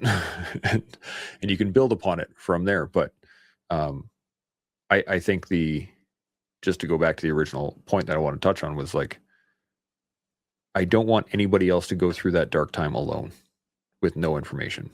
So at the very least, I'm going to get the information out there. And as a podcaster, this is what we do, right? We talk about these stories, we put it out in the air, we give the availability, we facilitate that information to the public. And then that's as far as we can go, right? As you said, it's still on you. So if that person doesn't want to change, or that person doesn't want to learn, or they want to go through that problem again, that's on them. But I provided the information. I've facilitated the transition. And it's been it was enlightening, really enlightening, to really get in touch with why I was doing the things that I was doing. And my behaviors all started to, like I said, it fell into place. I'm like, oh, of course, that's why that is. Of course, that's why I feel this way about this thing. And then, of course, that teaches you new stuff as well. You can learn from those things, and then you open up new doors, and then that's how you grow. That's how you develop. That's how you continue to build yourself every day. And to the last point, or to my last point here that I'm thinking of, is this grind mentality that's out there nowadays. It's just like, always be grinding, always be winning, always be doing something, Right. That comes from a very physical mindset of, I need to be physically grinding, physically doing something. But we forget that sometimes a lot of our grind is in here, just sitting in the quiet, grinding away up here. Like, it doesn't need to be, I don't need to be throwing down push-ups. I don't need to be running businesses. I don't need to be renting out houses. I don't need to be constantly trying to make money, but I need to be doing something. I need to be attacking. It goes back to my thought earlier, is I'm always going to be attacking something, whether it's internally, emotionally, intellectually, philosophically, whether it's physically doing jiu-jitsu on the mats or working a horse. I'm always going to be attacking something. What am I attacking right now? And then figuring out what the commonalities are between the different stuff. So jiu-jitsu and horses and podcasting, what's the commonality? Well, my commonality is passage of information. And again, Yeah, I think you're a gatekeeper. Yeah. But what's interesting too is like that's all capitalism. That's like, this is so derived from the Western world, and I've had to over time figure out like rest has become a weapon for me. Oh, for sure, yeah. And to be comfortable in my own skin, like that trait came from darkness. And then being comfortable in my skin had a lot to do with how I had others perceive me. And when I would work on that thread, that kind of just lost its burden that I had to carry. Yeah. It's this weight that had been pulling me down for a long time, when it's based off a perception or a reality I had built up over time, a lifetime, and it wasn't even real to what reality is hitting me with. So like, that was just crazy, because today I was outside and I saw this huge spider, and I was like, oh, this spider is so weird looking, dude. And I sat there for a second and watched it, and I was just like, well, not all spiders are poisonous, so each person will look at a spider and then have this reaction to it, but in the end, it's an individual species that is different, and we all have this same like response around it. And I was just like blowing my mind around, the way we perceive and believe things, and how it just cultivates and starts creating mechanisms in how we respond. And so I just was carefully just analyzing my ability to perceive my reality from just that point from today. I'm like, wow, like I shifted something within myself by like recognizing the power of perception and the power of how we believe in things when it may not be the full truth.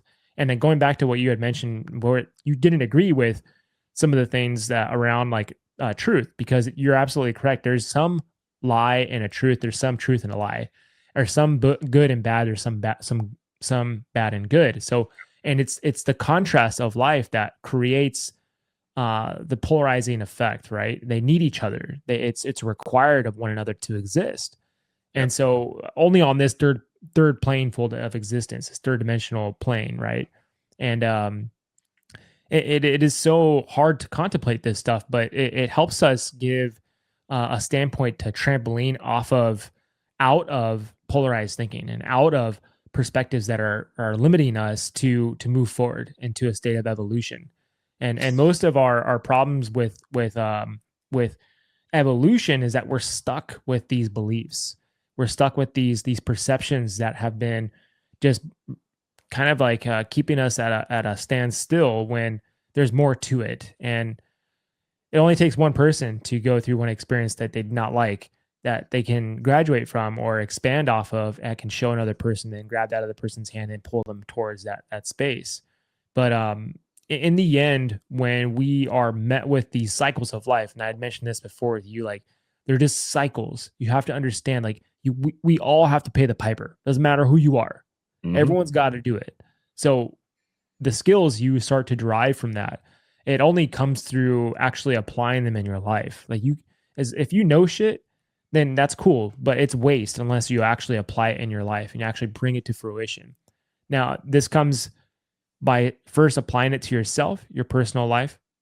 Secondly is your home.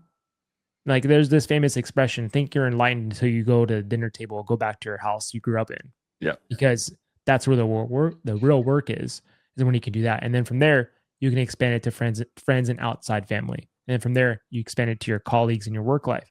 And then from there to humanity. That's kind of the ripple effect you want to create for yourself, or so-called map.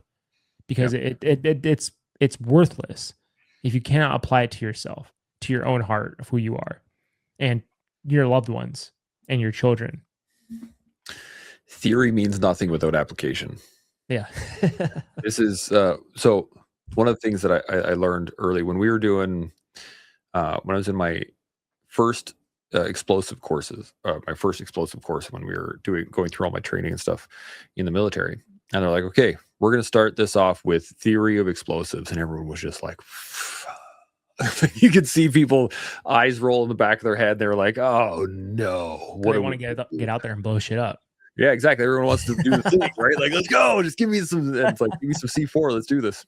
And there's a side story on this one that's kind of funny. I'll tell you in a second. But we got there, we started doing all the work, and he's like, okay, here's the math. This is what explosives are. They're basically chemical reactions. You're looking at expansion of gas at certain rates. So you have a velocity of detonation. That's what that's called. And then he starts breaking it down. There's all the different pieces, and he gets into it's a theory class, right? And a lot of people were just sitting there like, just trying to stay awake at that point because it's a lot of math and a lot of just dry theory that you don't really see until you get to the range. And then you start doing explosive charges, and you start hitting C4, and you start doing TNT, and you start doing PETN, which is like det cord. And then you have all these different styles of explosives, and they all blow up a little bit differently, right? But you don't see the nuance until you know the theory. Mm-hmm. Whereas like prior to the military, I would watch a movie or watch a war movie and be like, whoa, that's awesome. It looks so realistic. And then I'd come back after I did all my training, and I'd watch a movie and I'd be like, that is garbage. None of that is right. That's not how explosives work. That's not how a grenade works. There's no fireballs. What is going on? Like, I had no concept of the theory, but I thought I knew how to apply it until I got taught the theory and then shown how to apply it. And then once I was shown how to apply it, then I actually understood what the theory was trying to teach us, which is the fact that there is nuance. There are levels to the game, right? If you want to do a certain thing, you're going to need a certain charge. It's going to need to be set up in a certain way. So it's not a one size fits all, one solution covers everything. If I want to lay down an abattis, which is where it's an obstacle where you put a bunch of trees down or across a road, it's a very particular setup. There's timings involved. There's certain charges. The width of the diameter of the tree comes into play. It's all this stuff. That's very different than trying to set up a cratering charge, which is blowing the road up completely. And then how do those apply to each other? What is the theory that makes those things work, et cetera, et cetera, et cetera. So great to have theory. A lot of people have theories with zero application. Other people do application with zero theory, right? And that's where you see a great example of this is tough guys. People who go into like martial arts gyms and are like, this stuff never works. Show me what blah, blah, blah. I could totally beat your ass. No, they have application, but zero theory. And then you fight somebody on the mats who has theory and application, and then you learn. And I think that is the beautiful concept, especially with the deep work, is that you come up with these theories like, oh, well, if this, then that. Sweet. If I can play video games, that helps me relax. What kind of video games are you playing though? Right. And that Sean hit me with that one day because I was playing like shooters and high intensity things that were riling me up rather than calming me down. Whereas now I play a lot of like adventure games, things where I can explore and collect and do things, and I can just spend energy just kind of relaxing and letting myself fall into the position. Yeah, I'm a guilty pleasure video gamer for sure. It's one of my guilty pleasures. But why guilty? You're totally right. Why guilty? Why can't it just be one of your pleasures? Well, I think there's a balance with it. Like it takes away my time from being present. Okay. With my family. So it's like I could be doing other things. It is. You're right. It is a pleasure. So I love how you're challenging me on this. And it's more so because I tend to go too extreme on things and obsessive. Mm-hmm. So that's the pattern that has a need for awareness. It's not necessarily the action or the pleasure per se. And I've had this affiliation with alcohol as well. Like I quit drinking for a long time, and then I started introducing like a little bit of alcohol here and there. And it was my thoughts around the substance that were causing me harm more than actual substance. Yep. So like now I don't feel guilt or shame when I have a drink, but it's when I do have it, I'm like, man, I don't feel the best with this. It's not the highest vibration or frequency I'm putting into my body. But at the same time, it's the emotion and the stuff and the thoughts around it that have been different in my viewpoint on it. But, and that's the whole thing is like pulling threads, right? So my whole threads with video games was like, hey, I should probably not spend my whole day playing this fucking game. But at the same time, it was so fucking fun. So I was like, enjoying it. But when I'm playing FIFA and I'm screaming at the TV and I'm cursing and like everyone can hear me in the house, that's different. And my blood pressure's raised. 100%. So like that's like what we're talking about is like the outcomes versus like, what's going on. And, the big thing is recognize the patterns at hand. Your patterns are running your life unless you really take that introspective excavation in your life, because they will run the show unless you start to really pay attention and then cultivate, and bloom these beautiful things in your life, because they are really important. And I think with firefighting, like my firefighting career comes a lot with application. Like we train rookies and we train each other and we test each other. It's like on the weekends, we call it tryouts sometimes. Like we all have to grow and off our application. And you can do something on the drawing board, but that doesn't mean anything. Like it's going to give some basic understanding, but we want to go to actually do this stuff and work with the equipment and drill on some of these things more than theory, because the theory only goes so far unless we actually apply it in our lives. Well, the theory is going to disappear on when you're under stress, right? Like 100%. You're never going to remember that theory in the moment of just like, oh, right, what was we were talking about 3 weeks ago on the whiteboard? How do we take out this fire? Like everyone's going to be like, I have no idea what you're talking about. But if you drill it, and you drill it, and you drill it, and you drill it, then it'll appear when you need it. And I mean, we do this with rifle drill. We do this with all the stuff with load, unload, clear, make ready, all these things. I want on the range for somebody to be able to say load and have my body move without me thinking about it. That's what I want, because when people start shooting at me and I run out of ammunition or I need to load a rifle really quickly, I want that to happen without me thinking. And it does. Like with the training and the continual, like I still work my drills. I still knock the rust off every once in a while, right? And I get out to the range and I shoot when I can, and I go hunting still, and I still live that life just a little bit. But I have those skill sets that have been built in over time that I continually rehash. I continually go back to. Now, can I shoot as fast as I used to? No. Like not even close. I've been out of the Army for longer than I was in it now at this point.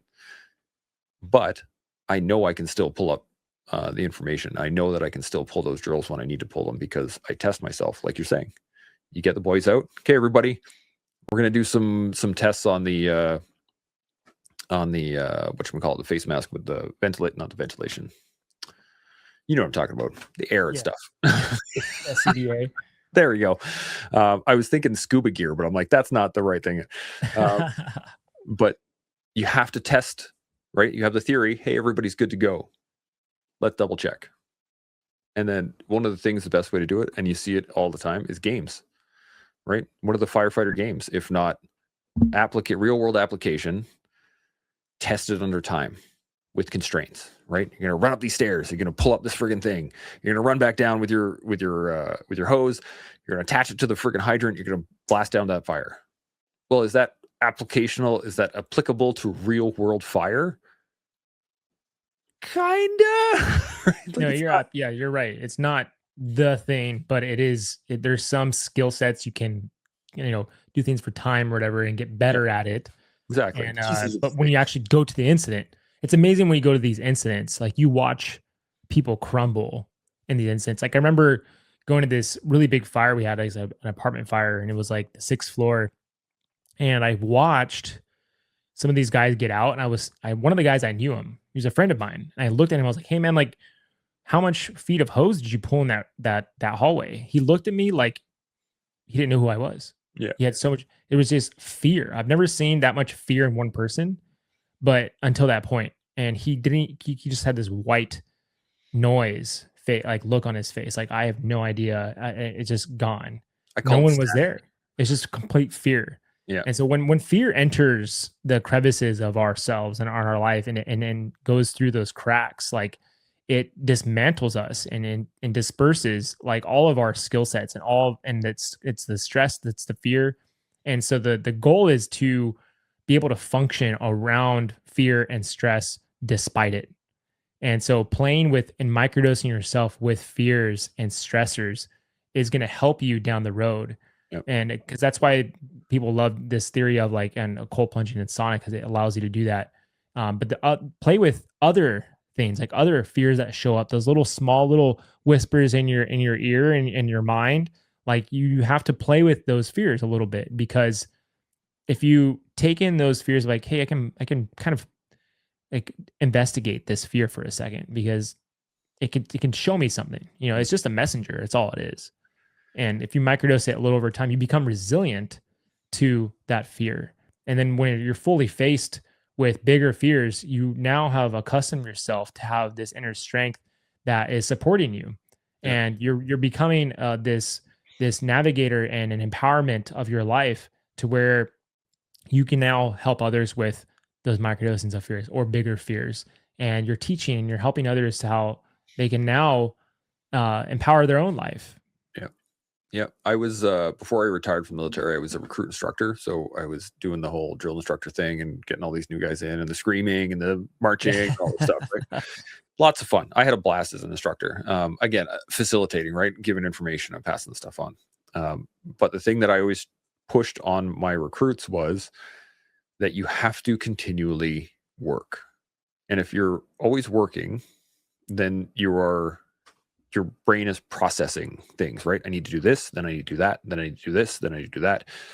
And it's much easier to keep the ball rolling.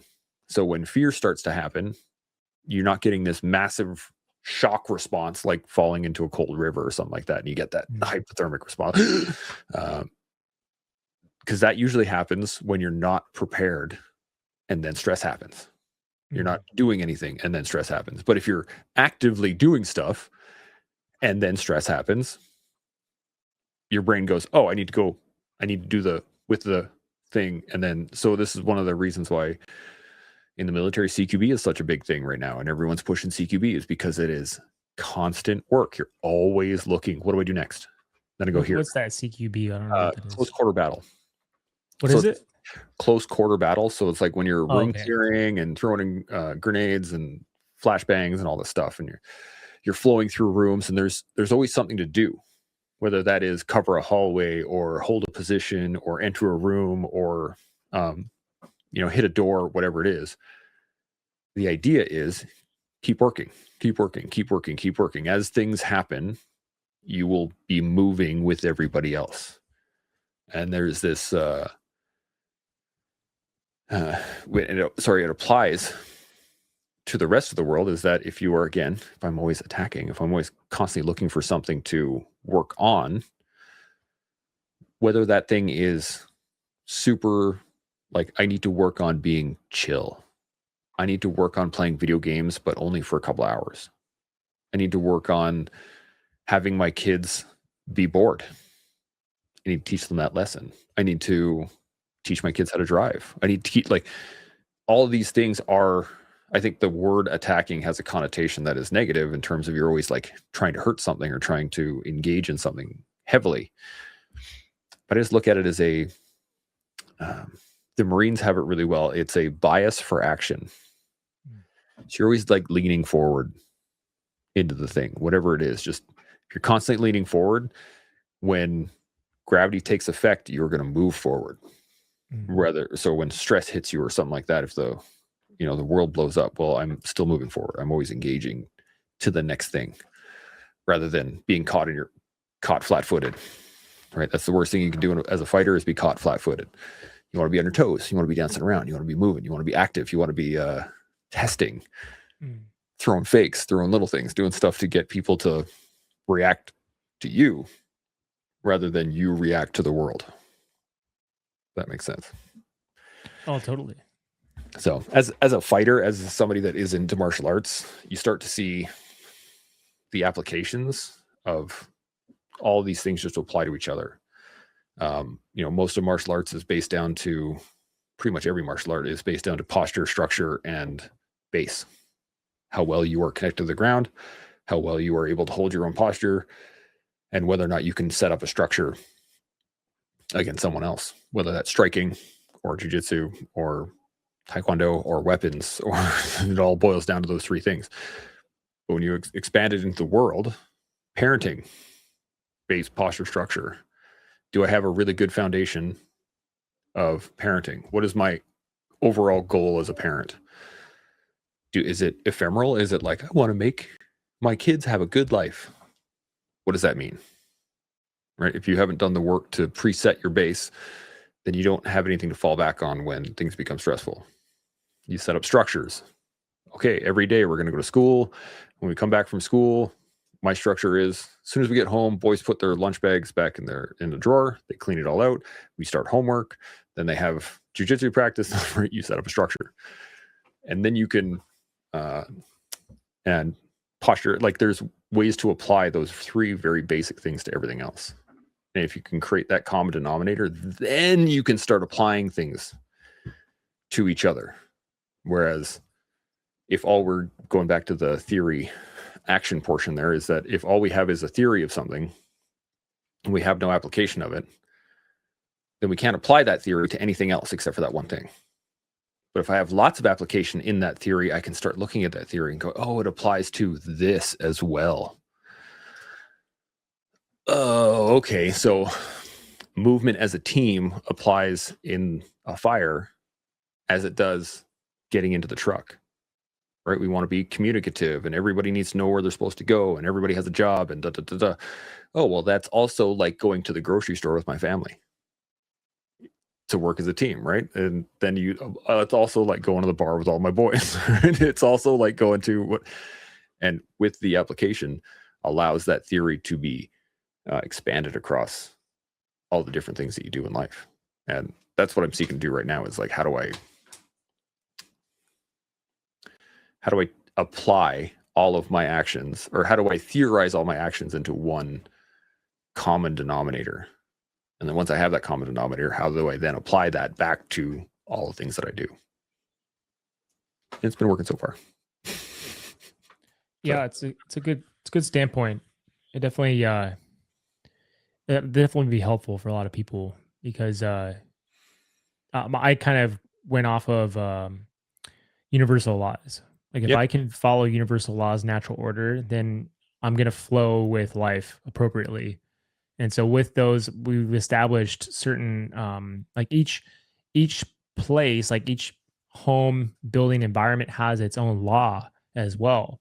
Like my fire station has its own law, and I have to abide by those laws, or else I'm going to cause some type of resistance and conflict. And so, not meaning that those things are bad, but that's just what's going to happen. And Yep. same with our homes. So for our home, we set standards and principles and values that everyone is in agreement with. And if we have issues, we fall back on those standards, those values.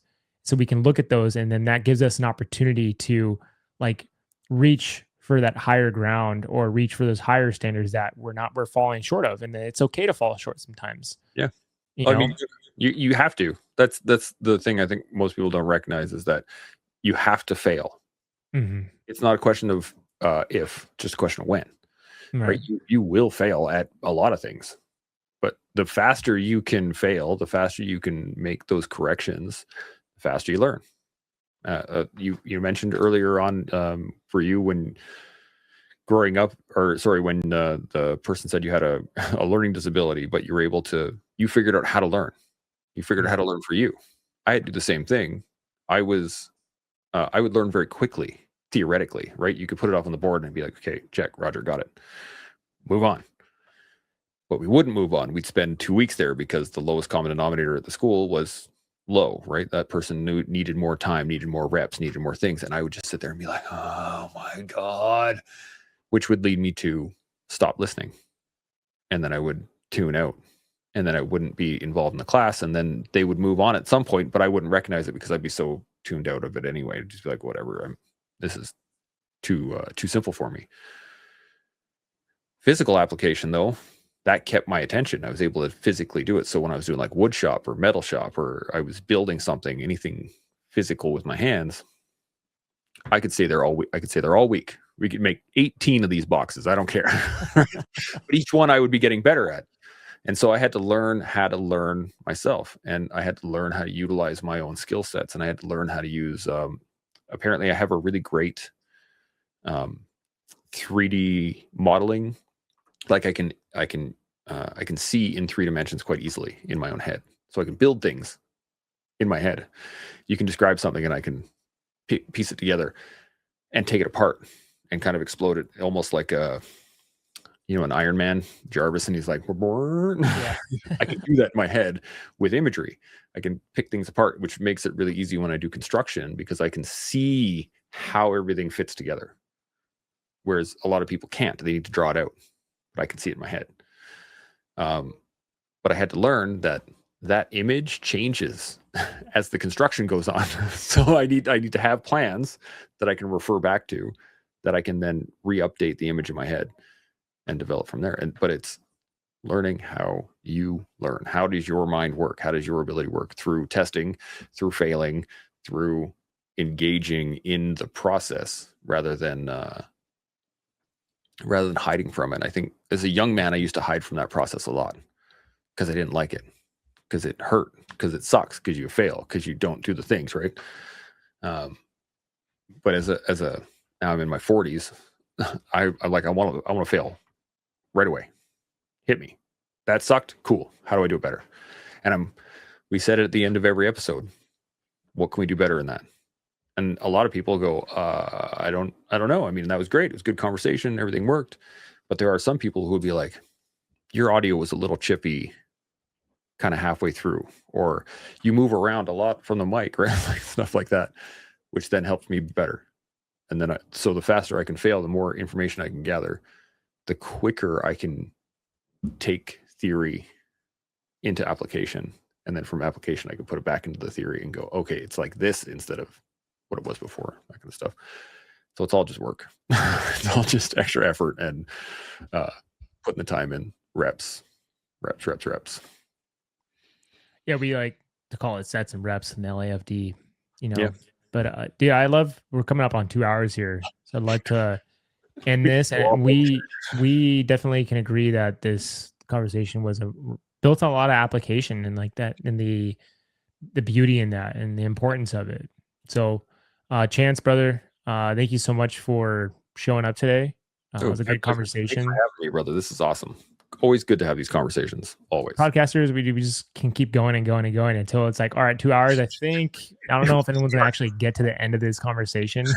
My wife would probably kick the door in and be like, "You have been talking all day. Get off."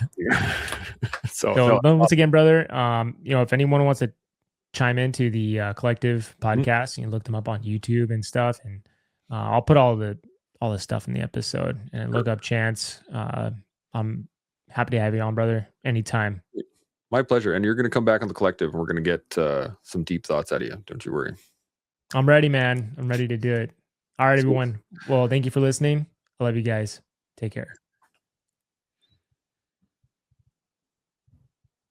I pressed end recording. There it is.